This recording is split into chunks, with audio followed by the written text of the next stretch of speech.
Okay, thanks, Eliza. Well, good morning, good afternoon, good evening. What a super day one we had yesterday and this morning, and day two. Lots of great information around ethics ambassador programs. So really appreciate everyone's participation and input yesterday. I left last night with my head spinning. So today I'm joined by Duane.mazoch, Pam Menson, and Chris Cameron.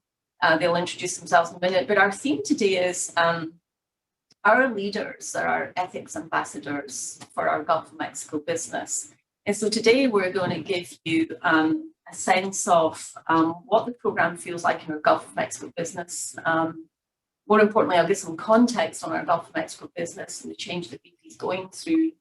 And yesterday I heard a lot of reference to the value of ethics ambassadors and the value that we can bring as ethics professionals to our businesses. And I think this is a really good example that we'll give today of not only identifying risks in our regions, but also helping our business improve performance. So I think as ethics and compliance professionals, when we struggle to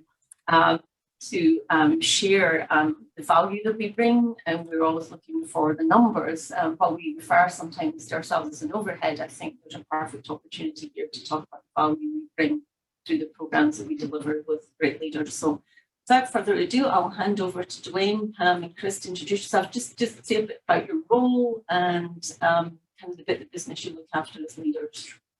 I'm Duane.mazoch. I'm the Commercial Execution Manager for the Gulf of Mexico.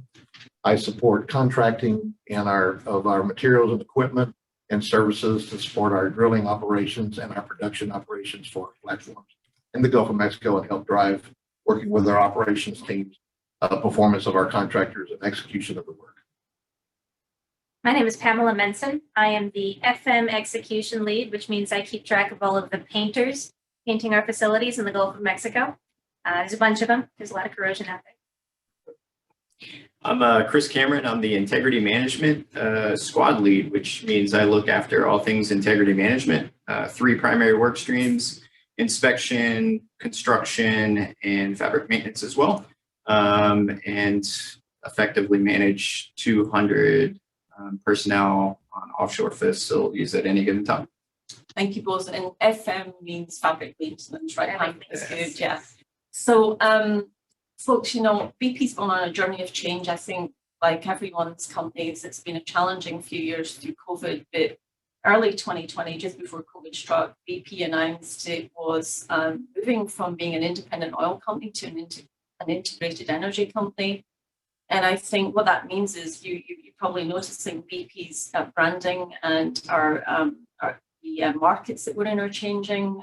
We're heavy into renewables, convenience, and so the part of the business that we work in, whilst traditionally it's the hydrocarbon business, Gulf of Mexico's business for BP is a high value revenue stream because of the low carbon barrels that we produce, but also the high value of the volumes that we produce, which is around 400,000 barrels a day. So it's certainly a journey of change for BP, and I think you'll hear us today talk about not only is BP changing, but our whole supply chain is changing. And the risk that we're going to talk about today that the ambassadors worked on is just a reflection of where the risk has been in our supply chain and what we're seeing more of. So we'll pull into that. Just back again to the value of ethics and compliance. I view culture as a successful foundation of any business that's successful. And I think if you think about culture, ethics and compliance is a significant aspect of how we drive culture in our business. So in terms of the work that this group have been doing, and it's my privilege, by the way, just to be able to work with those guys on a day-to-day basis to make sure that some of the risk areas that we might not have seen before, we actually pick up in supporting them both as leaders and ambassadors for the operationalization of ethics and compliance for the region. I'm going to move to questions for Duane and Chris. And we have another colleague, luis.otero. If Luis is on the line, Luis, we can't see you, but if you are on the line, feel free. I am on the line, Eve. Can you hear me? Thank you, Luis. Luis, my apologies. I missed you on the intros there. So Luis, please, you're our main man for Offshore. Can you introduce yourself, please? Thank you, Evan. Thank you for having me. My name is Luis.Otero. I am a site manager, or OIM, in the Gulf of Mexico for BP. I've been with BP for about 14 years. Most of my career has been different site roles, from engineering roles through leadership roles. And like I said, I'm a site manager on one of our production and drilling platforms, and I get the pleasure of working closely with those 4 individuals there in the office that I wasn't able to join today, but they help keep me straight. And for everyone on the call, Luis has just become a dad for a second time. So Luis is at home spending quality time with that new gorgeous daughter of yours, Luis. So anyway, over to the questions, and this is a question for all of you. As leaders and ambassadors of ethics for the region, describe our speak up culture and the role that you all play. And you can go in any order. I have no preference here. Okay, fine, I'll go first. So I guess culture, to me, it's kind of a living, breathing thing. And as a living, breathing thing, a human, an animal, a plant, it needs care, it needs nurturing. And the way that we've sort of set up the expectations of our leaders / ambassadors is it's all of our responsibilities to look after our culture. Speak up as an example of our culture, our safety culture. It's everybody on this panel, and it's all of the leaders in BP's responsibility to nurture and to grow our culture. If I was to coin an old phrase, it takes a village, and our culture does take a village. It's interesting, tone is really set from the top of the house. So management is going to set the culture for the tone and kind of the expectations, but truly the execution and delivery of that culture is with the people executing the work. So it's actually the people, as Chris said, in the village that are doing the work, working together, living together on the platforms, helping get oil out of the ground. That's where the culture lives. And our job as ambassadors and as leaders is to help bring the teams together from all the different cultures, from all the different nationalities that we have, from all the diverse opportunities that we work with out there with all our different contractor base, to bring everybody together from various backgrounds into one performing, executing team.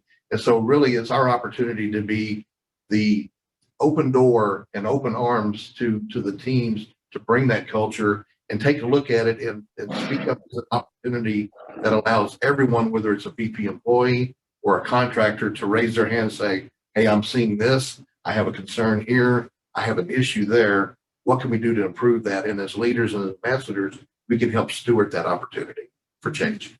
I really like what you said there. So as a leader, I see it as my responsibility to lead, yes, but also to influence the culture offshore, right? I work in an office, I work in Houston. And for me to know that the people that work offshore are safe and taken care of and executing and performing the way that we want them to do, the only direct way I can do that is to influence the culture around them offshore. And that we do that through speak up, right? We speak up so that we're safe. Everybody can speak up if they have a concern about anything. We speak up so that we can perform better. If somebody has a better idea about how to do something, they can do that. And we speak up so that everybody feels heard and valued as human beings offshore. Right. Yeah, so like I said, I'm a site manager in the Gulf of Mexico, and we work in a very diverse and dynamic work environment. There's a lot of turnover between BP employees and contractors, and creating a really good speak-up culture is very challenging, right? But it's one that's worth it because it has a direct impact in our safety and business performance, right? Earlier on in my career, I heard this quote from a leader that really stuck with me and has stuck with me throughout my career, and it's that high-performing organizations are those that have extreme high conflict and extreme high respect. So when I say that offshore, a lot of times people's eyes open up when I say the extreme high conflict. But what it really means is that you have people that are actively speaking up and challenging each other to make sure that we're doing things the right way, that we're doing things the safest way, and not just accepting the norm, right? I think like what Chris just said and Duane said, it takes a lot of ownership, right?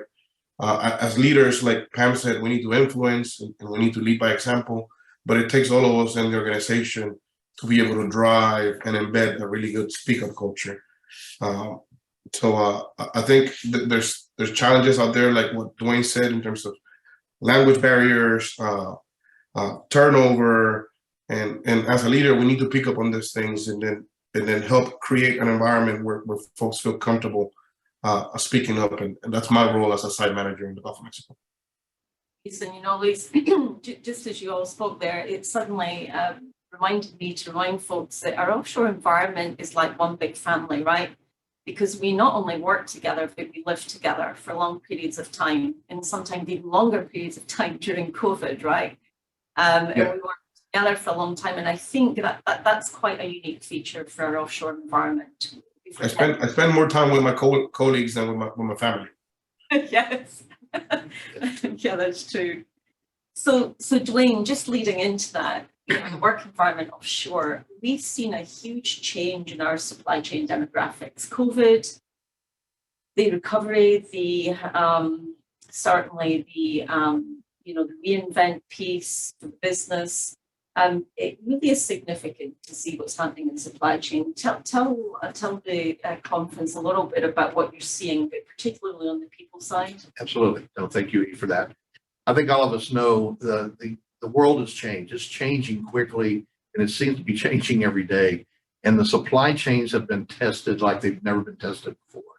I mean, we're seeing inflation that we haven't seen in 40 years. We're seeing turnover of personnel. The demographics of our supply chain has changed. And here at BP, we've actually taken not just a look at the normal supply chain with our primary contractors and supply base, but we're going down 2, 3, 4 levels within their supply chains, because it's hard to get base material. Even though we may have a contract, a very good relationship with a fabricator that makes pipe and structural steel for us, or with a factory that makes breakers and different electrical components, if they can't get their base material to make those components, that factory in effect is shut down. And it has a domino effect all the way up to us, that as users of those products, that we cannot get those materials. And again, we're working in literally floating cities. We have 5 platforms out there that we're continually working, drilling 24/7 around the clock. They're with people and with equipment, and equipment breaks down and it has to be maintained. And so we're always looking at our very strong maintenance programs. So we're counting on that supply base to be able to get those materials to us. So what we're seeing now is the labor market has affected that as well. We're seeing changes in people are retiring. People are going into other businesses. They're looking at cooler jobs. I mean, the wind and solar, and working for some of these large high-tech companies just to be doing something different. And so we're seeing a lot of the labor force move away from the factories and working, and even leaving oil and gas for some of these, what we call the cooler, new high-tech jobs. And that's affecting productivity as well at the factories, because the factories are also realizing that they're not able to get the factory workers into the shops to help them do the work. So you see the kind of the domino effect. Just like the restaurants are having trouble getting people to work in the restaurants, it impacts their ability to provide services and materials for the market that they serve. So we're seeing some incredible pressure just to get our basic materials to continue our operations.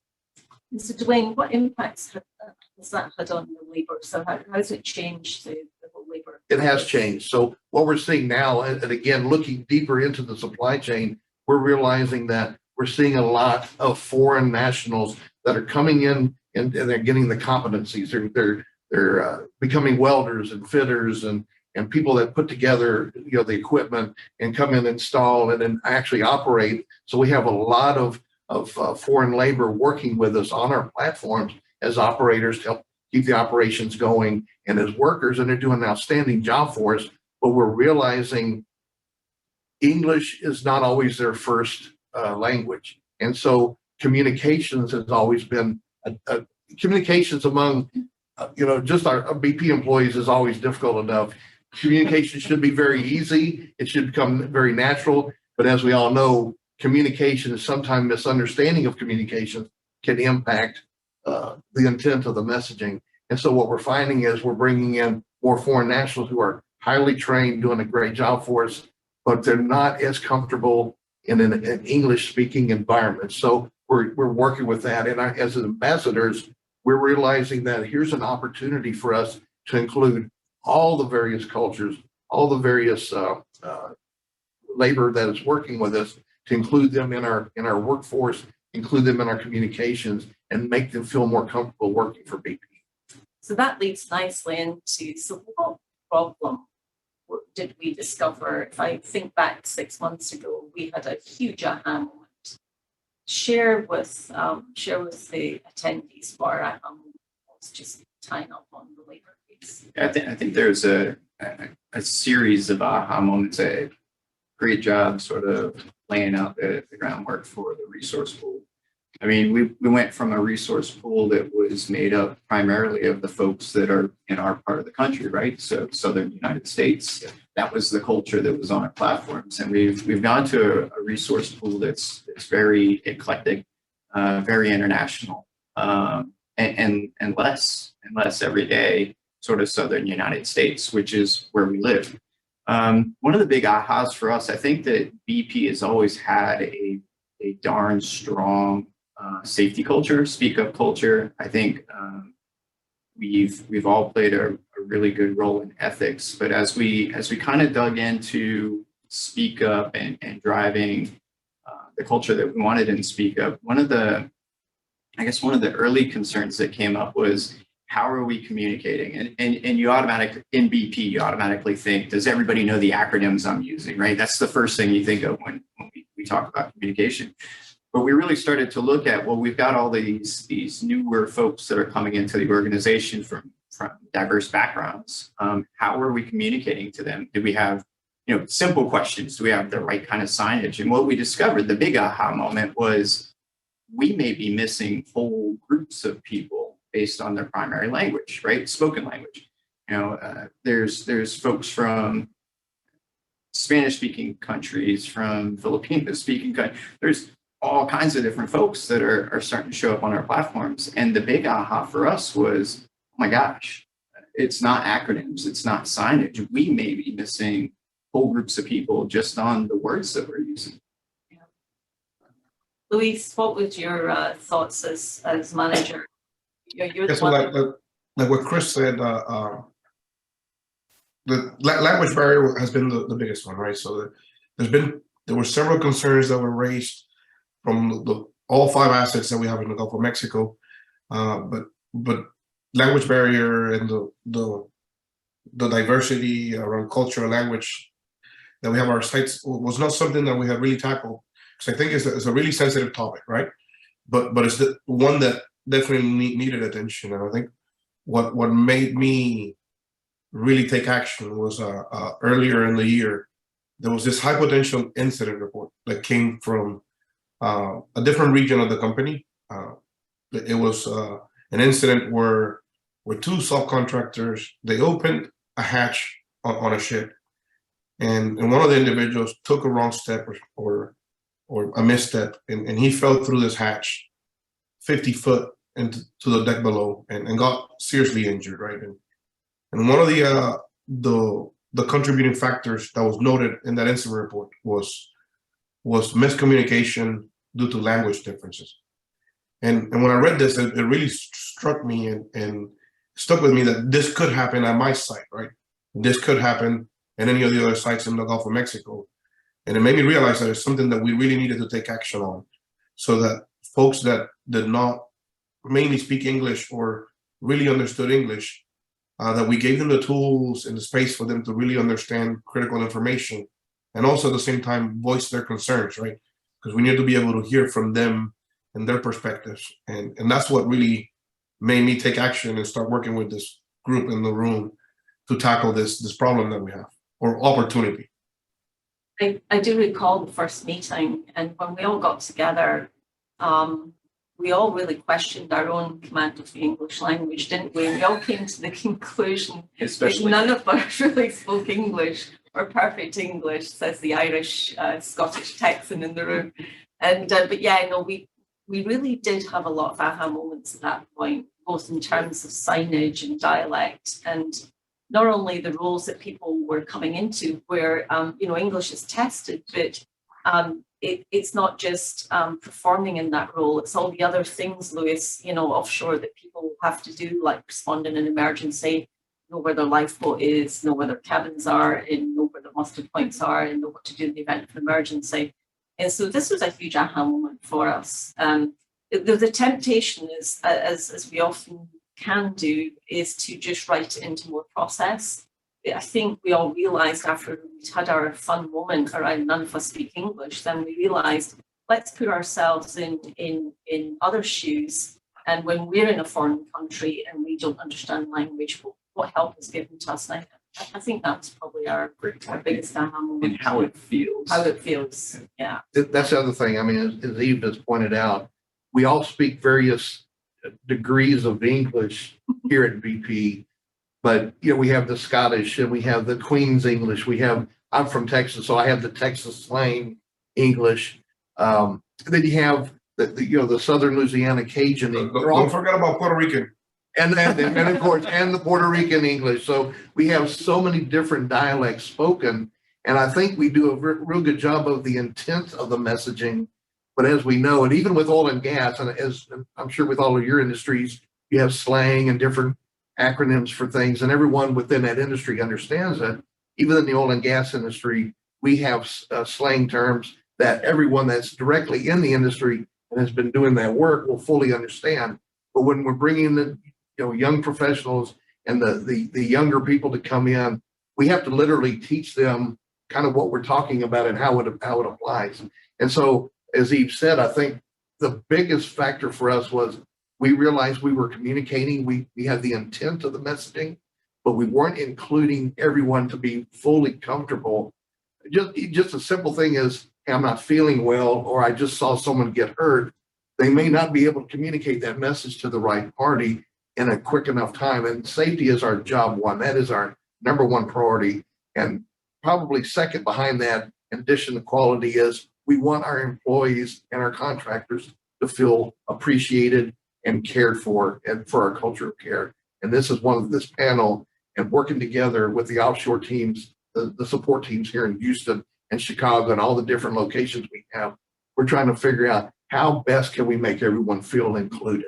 Yeah, it's really important. And I think there's one step further there, right? So you touched on it, is not just how do we communicate, right? But how do we feel safe in communicating, right? So if somebody of authority walks up to you, if the president walks up to you and asks you a question, even if you speak perfect English, you can lock, right? You may not be able to answer. And so even getting over the language barrier to some of the human issues, how do you make people feel comfortable enough to respond when they need to?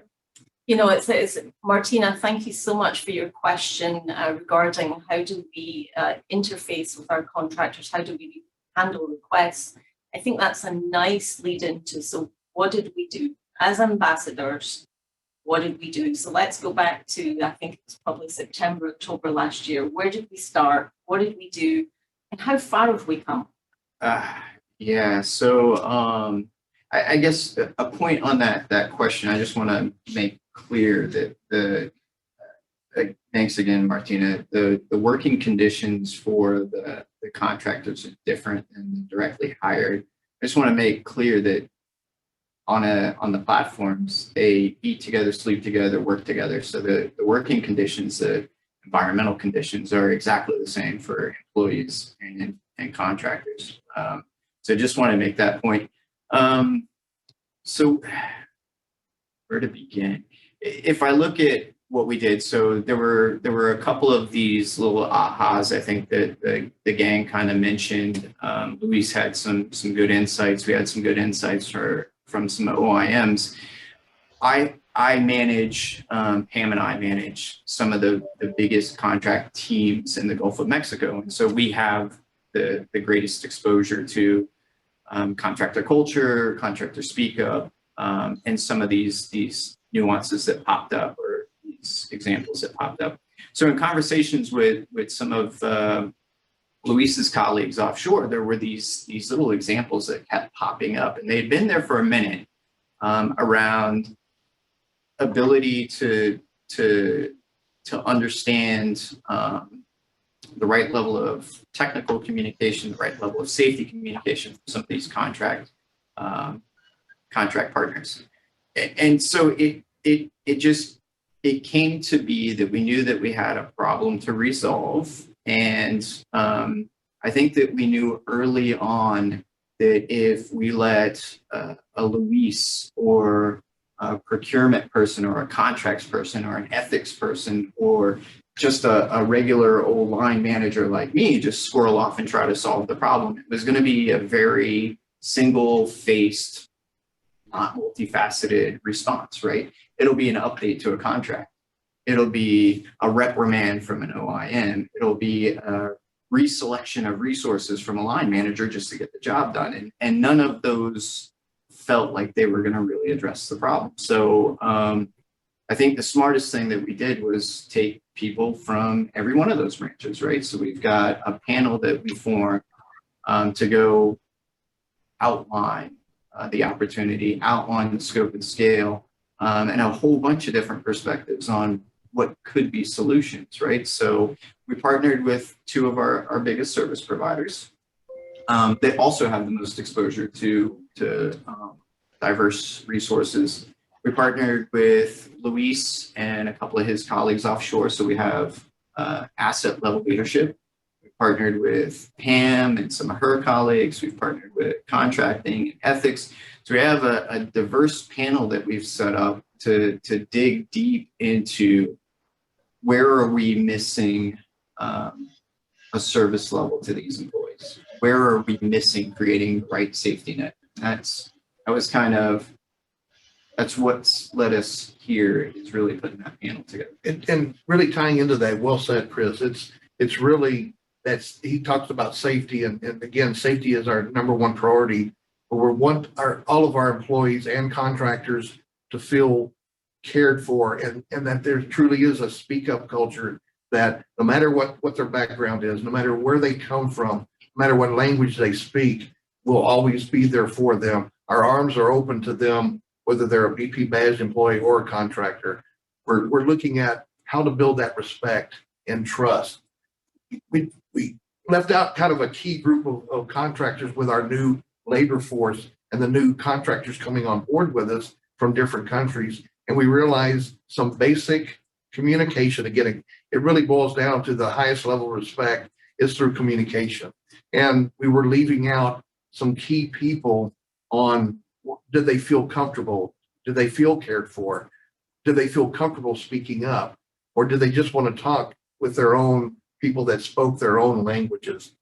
So we try to figure out how can we open that up and really we took a speak up approach to our own panel, say, we have an opportunity here to expand our culture of care and really address what we think is the very simplest thing is communication, but the most difficult thing can be that same communication.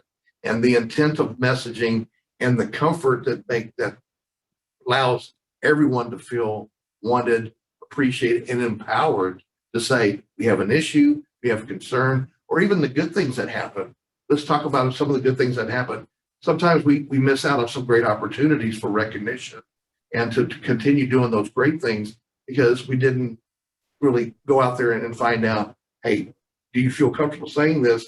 Would you speak up in front of one of our job safety talks? Or would you feel comfortable talking to another group of people, and to expand their ability to show that kind of leadership that we all have inside of us? So I think it was a great opportunity for us to identify that and then start kind of opening our arms up and saying, we're not perfect. We're working together perfectly, but we're not perfect yet. Let's figure out ways to get better at what we do. You know, I was thinking about some of the exciting things we've discovered as we've been doing this work, really. And I think for me, the light bulb went on when I saw that the workers who have been struggling with language not struggling to speak up, but getting it fitting into the culture that we're in. When I saw them create their own set of questions of where they needed help, so something organic, something very dynamic, and something that the value was them telling us what they needed versus us thinking of what the solution. Can Luis or Pam, can you guys share a little bit about what the interface has been with our contractors in this space and how this has developed into something? Go ahead, Pam. I think what's been interesting about this is really the I'm going to use the wrong word here, but the level of intimacy between our conversations with the contractor, right? Is we've gotten really close. We've listened really, really hard to what they say. And I think that really the whole is greater than the sum of the parts. We've been able to be so open and so clear and together in figuring out this problem. It's been really, really a privilege to be a part of this process. Yeah, I'll add a little bit to that. So I mean, Chris talked about the diversity of the panel that was put together to work on this. I think the thing that really impressed me the most was really how committed the leadership for the contract companies was. First, they recognize this as an issue as well, and the value of us addressing it together, not only for us, BP, and our performance at site, but for them and the relationship between them and us for the long term. That's something that I was extremely impressed with, and that I recognize those leaders for the contract companies, because they're actually the ones making the biggest difference. It's not us. So the key to success was really the partnership with them and their buy-in and the efforts that they're putting into this. I think has been the key to success and what I've been impressed with the most. There was something else really cool in there. So I was offshore with a group of my painters, and we were having a conversation about language and part of this project. And what was cool was how engaged they were and how excited the painters were that we were taking on this problem, that we were interested, that we were asking them what they needed and what they needed help with, right? And the level of engagement, not just with the contract leadership, but with the workers themselves was incredible. Yeah.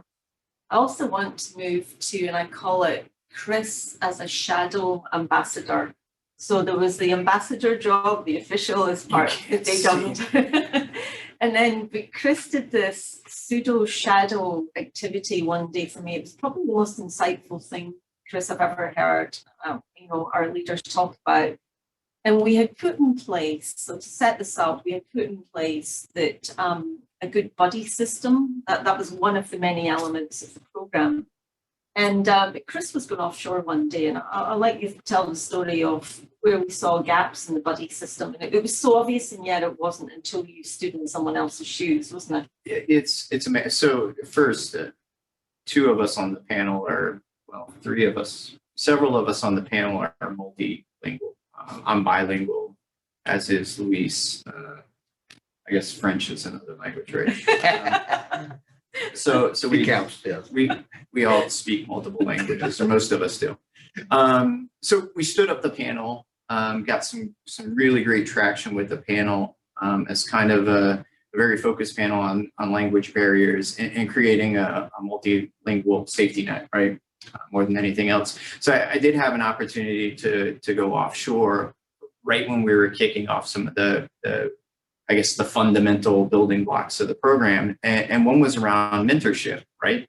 And making sure that there was the right level of buddy support mentorship for our contract partners that weren't quite there with English, right? So I had an opportunity to go offshore, and one of the folks that was on the helicopter with me on my trip offshore happened to be a newer employee of the contractor that did not speak English so well, and he had an assigned mentor.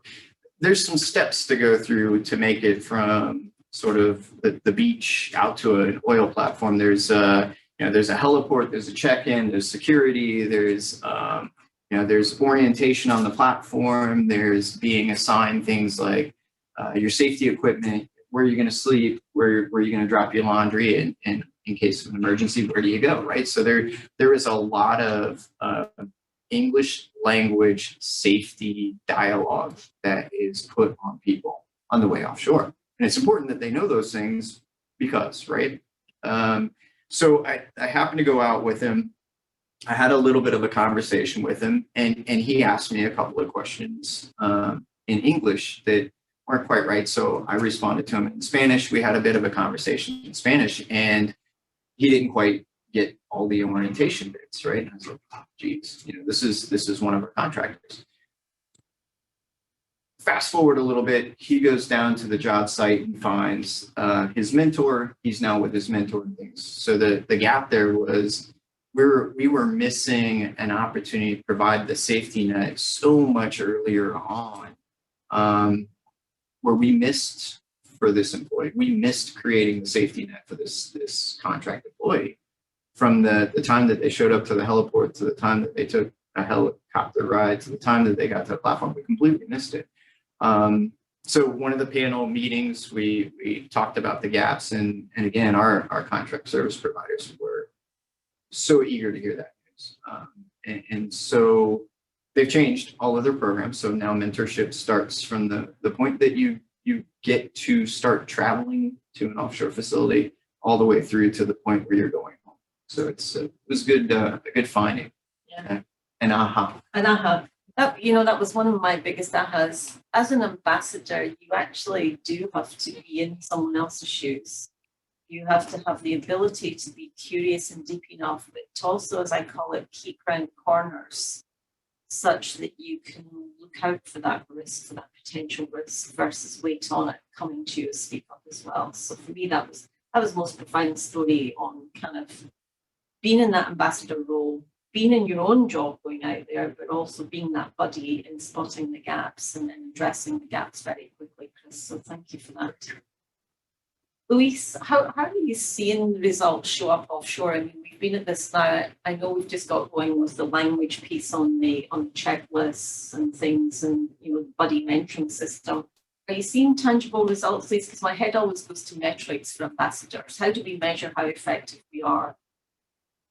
Yeah, so I'll talk about it. So Pam mentioned a little bit, like when she went offshore, about just how excited the front line was about us taking on this and the work that their company leadership is doing to create the mentorship programs or expand and improve the mentorship program.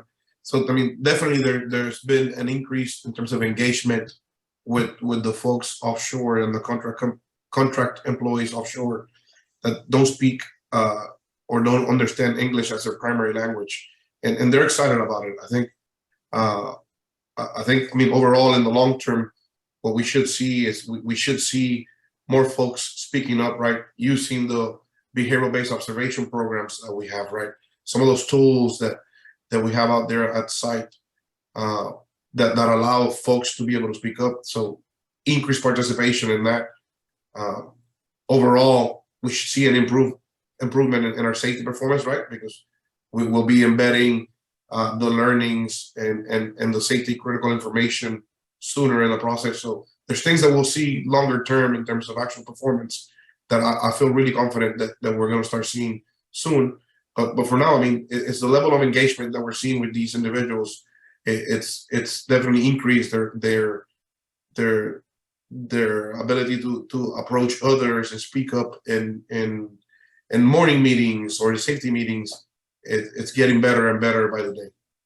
Yeah, That's great to hear. And here at BP, we're very open, we're very transparent. We don't hide behind the curtain of we're the owner, and you're the contractor. We blend together well. We bring the people together. And so we're very open and transparent in that, knocking down those what's typical barriers between of contractors and the owner. We don't do that here. We're very, very open to include that because it's a very risk inherent business that we're in, getting oil out of the ground.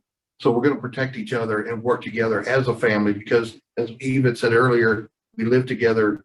They're out together. They're forming new relationships, And that's one thing that's key here at BP is those relationships. And we don't need an organization chart. We don't have to have an org chart to build a relationship. We don't have to have an org chart that says, this is what I do, this is what you do. Let's just do our work together and figure out ways to do it. We blend in together that says, look, we're working together as teammates, as a one team approach, and we care about each other. That's where the culture of care comes in. And again, that's how you build up that trust, that respect, the ability to take that leadership role. And as ambassadors, we're the ones that can help steward that and help drive that and help encourage and push that. And people are getting on the bandwagon. You know, people like to get on a winning team, right? Well, we're seeing more and more people jump on the bandwagon as an opportunity to be a mentor or to get involved with us. And that, as Luis said, even within some of the teams that English was not their primary language, now they're starting to expand their own relationships offshore. They're starting to lead, you know, job talks and safety talks and really opening up to that speak up culture. Says, hey, I'm getting confident that I can speak up. And I know that BP is going to welcome that, which we do. And now you see that, then you see that groundswell of the momentum spreading to the other teams. And people, again, I want to get involved in that. I want to be part of that. And they start looking for those mentors and start maybe even the mentors working together in different areas together with different team members to expand that opportunity. So it's people caring for people. That's really what BP is about. That's what our culture of care is about. This panel, we have the honor and the privilege to be at the front line to help maybe just identify the things that we don't do well yet, help to develop the communication tools, and really help steward the program. It's really, again, the culture is built around those people executing the work. And that's when we get the opportunity and the pleasure to help steward and push and be there to act as advisors and ambassadors that say, everyone's welcome here. Our arms are open. Tell us what we can do to help you. And because what we're doing is we're getting trained. We're getting our culture of care back to us. So it's kind of a gift that we give, but to be honest, we really receive the ultimate gift. And really it's about that title and descriptor of people that really counts. And that is just that, people. We are people caring for people. You know what I'm really excited about it is I've seen the energy grow with our contractor leads. When they say to us, where are we going next with the program? What are we doing next? And somebody said the other day that is this taking up too much time? And I said, no, this is what we're supposed to do as leaders, right? This is our job. As well as the day job and the night job, this is our job as leaders to listen and make sure that we've covered all unthinkable things that we just hadn't seen or felt before. So I'm really excited about that. And a funny story, by the way, I'm going to interject here. Somebody's asking the question about who's the name of the gentleman speaking. This is Duane.mazoch. And I will tell you a story about Duane.mazoch. Was we were getting set up, coming into the room this morning, he said to me, where's the teleprompter? And I'm sure everybody will agree, he does not need the teleprompter on the thing. So it's a fun fact. Yeah. Thank you. I recommend hair and makeup before teleprompter. That's true. I was promised hair and makeup work. That didn't happen. So listen, just kind of just wrapping up here, and we'll get to get some of the comments and questions and give the audience some time. But what do you think the qualities are that are needed to be an effective ambassador? I'm not talking policies and process and appointment. I want to talk about both hearts and minds. So as leaders, or if you were thinking about a different structure, and by the way, other parts of our businesses in BP do have other structures. We have an ethics squad in our reservoir development teams that are spread globally. And we have, in refining, we have ethics ambassadors by technical discipline in refining. And true to BP form, we look like one company, but this is the joy of working, we get to experiment with the model that fits for us. And we figured that as leaders, as ethics ambassadors, it's real work. When did you discover you were an ambassador, and kind of what are the qualities? I saw, I'm going to cheat. I'm going to phone a friend. So we were watching the the group that was just before us, and they had on the chat window the good qualities of ambassador. So I'm going to cheat from them. It was empathy and the ability to listen. And I thought those were really great. And I was worried you were going to ask that question. So I remembered that so I could cheat later. He actually wrote it down on the card. Yeah, I got my card here. So I think those are really good. And I think that those are go-to qualities, which is great because this panel has those qualities. And the relationships that we have with the contractors really shows with our providers from Pam to Luis to Duane and everybody in between. One of the things that I think really sets a good ambassador apart, especially here at BP, is it's great to be empathetic. It's great to listen, but if you're not going to do anything about it, forget it. Right. So it's action. It's that drive and that energy to form a panel, right? Because this isn't my day job, nor is it Duane's or Luis's. Luis has an entire platform in the Gulf of Mexico to look after, right? So his day job's big. New daughter, so his night job's big too. So it's the drive to nights and weekends, right? It's that drive to go and do something. And Chris said something that's really important. You know, obviously empathy and listening, and really we always talk about truly listen to us. We really have learned to really focus on really listening and showing that we're caring and hearing the concern, hearing the issues, no matter what it may be, and truly listening to that instead of just, you know, here's our process, here's our procedure. You know, we have all that. We absolutely have all that. We have to do that because of the business that we're in. But we take that aside and truly two individuals just talking to each other. And we've had the ability and the blessing to be able to be that sounding board, to truly listen. And as Chris says, take those concerns. We have multiple mediums here and teams that we can bring to. Eve is an executive sponsor for us in so many ways. And we always have the channels within the organization all the way up to our CEO that says, hey, we have some issues, we have concerns, we'd like to talk to you about this. And they will listen. So we're a very good listening organization. We're getting better at it. There's always room for improvement in that area, but we're really focused on, let's just knock down all the walls, pay attention to what's really happening, pay attention to those concerns, and then doing something about it. So that's where we get the chance to walk in the shoes of the contractors or those other individuals. That some of the most basic things, again, back to communication, but some of the things we just take for granted that naturally happen, we have to be stewards to listen to those things because they don't always happen for everyone when needed.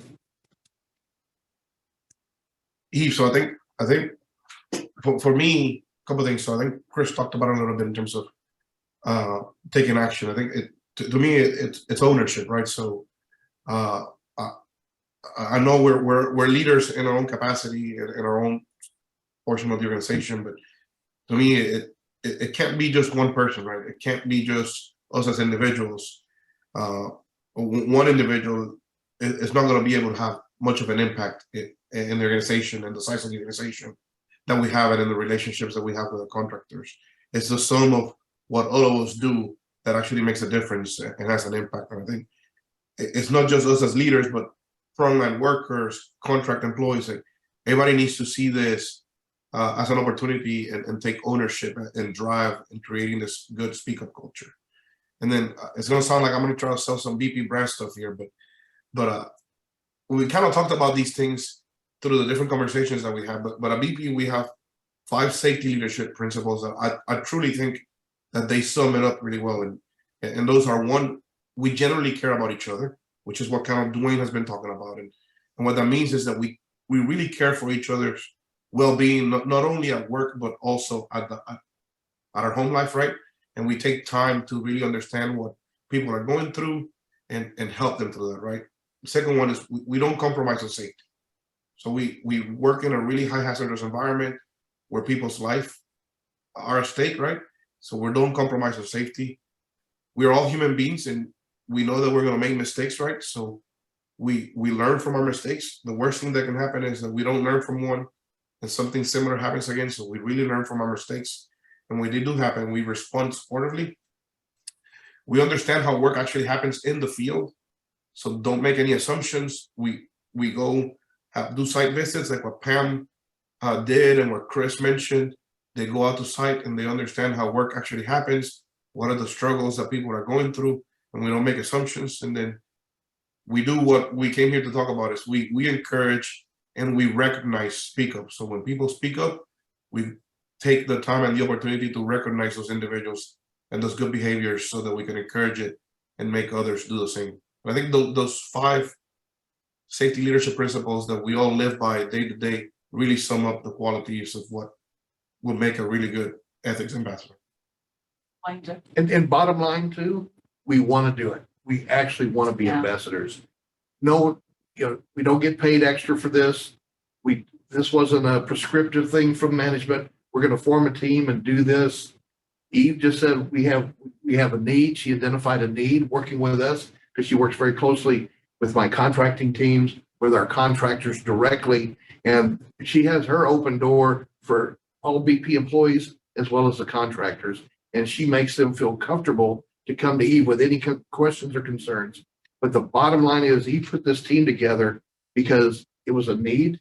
She identified it and she asked, would we like to join this team? And every one of us said, absolutely. So we definitely volunteered to bring what skill sets we have, what experiences we have, and the care that we all have for what we do and for our people, and bringing it to this panel and to Eve's, we'll call it Eve's team, because she's our executive leader. She is our leader here, and we're supporting her. But she'll be the first to tell you she's also supporting us. And really that bottom line is we do care and we want to do this. So this is the fun part of our job, is coming together to identify these things. And I think Eve touched on it, but she didn't expound. People are asking, what can you do next? What's next on the agenda? Because we still we're going to develop this. We're going to continue to grow this, but there's more opportunities. So we've already signed up for the next round. We don't even know what the next idea is going to be, but we signed up to be a part of that. Yeah. How many final thoughts on the ambassador qualities?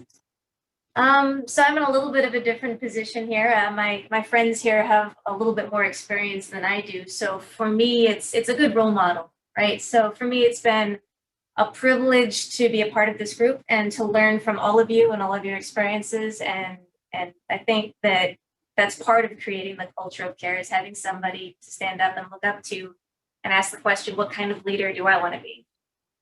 Nice. Thank you.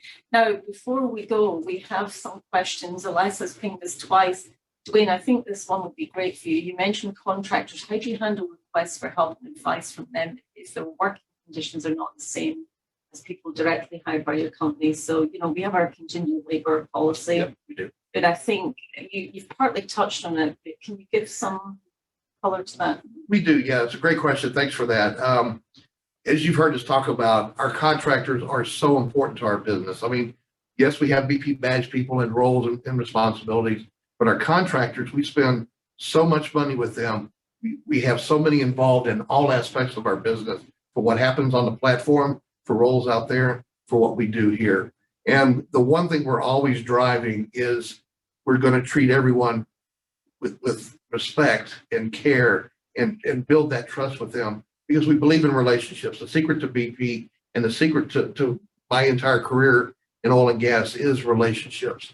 And we have that open door. So when someone brings something to us, it may be a sleeping arrangement, bugs in the room, perhaps. I mean, realize that we're part of we're just a part of the normal social ecosystem out there, right? So they may have just what you would think would be, oh, that's a minor problem, but sleeping arrangements, the temperatures in the room, they're being treated differently, maybe by the role that they're given within the team. They bring that to us, and we sit down with the contractors and the contractor management to make sure, what can we do to fix this? Is this something that we need to do differently? Again, the bugs in the room, we have the normal pesticides that we'll take care of that, because that is a basic element of human care. So we take every question, every working request that says, this, I don't like what's happening here, or I feel like I'm getting this role continually and it's time for someone else to do this. we take all that very serious because we want the entire team to be safe, to be focused on their job and focused on the safety, not only for themselves, but for the people working around them. So we will address every single one of them. If it's something we can do something about, we've even got calls about, can you call my family? I haven't been able to reach them. I just want to let them know I'm doing okay. I mean, just those basic elements of human care, and we will get involved directly with that to help them. Yeah. You know, just to sum up today, so thank you everyone for listening, and I hope it's given a lens into the practical elements of being an ambassador, how it shows up. And I don't see it through metrics, I see it through feelings, I see it through how people respond to us and how people are comfortable with us. And we want people to be speaking about anything and everything, because we will generally do our best to help with anything that pops out there. This has been eye-opening for me. It wasn't until I looked at the ambassador program, I thought, gosh, I do have them in my region. I've totally underestimated just the qualities that my leaders bring. And there isn't a separate structure. It's organic, it's embedded, and as everyone knows, BP's been on a long journey, particularly our Gulf of Mexico business after our condo spill. Our ethics program has evolved over 7 or 8 years, and I think it's testament to the leaders that are here and all the other 1,800 that are not here. I think they would say roughly the same as this panel has said. I'm excited about where we go next with it.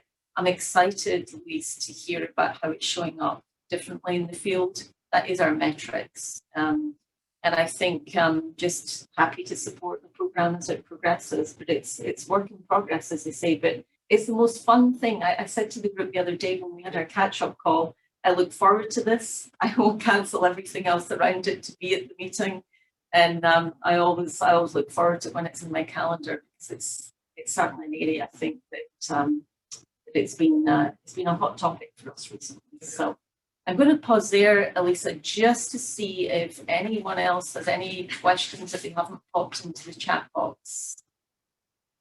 By all means, come off camera. Go on camera and come off mute if you've any questions direct for this fantastic panel here.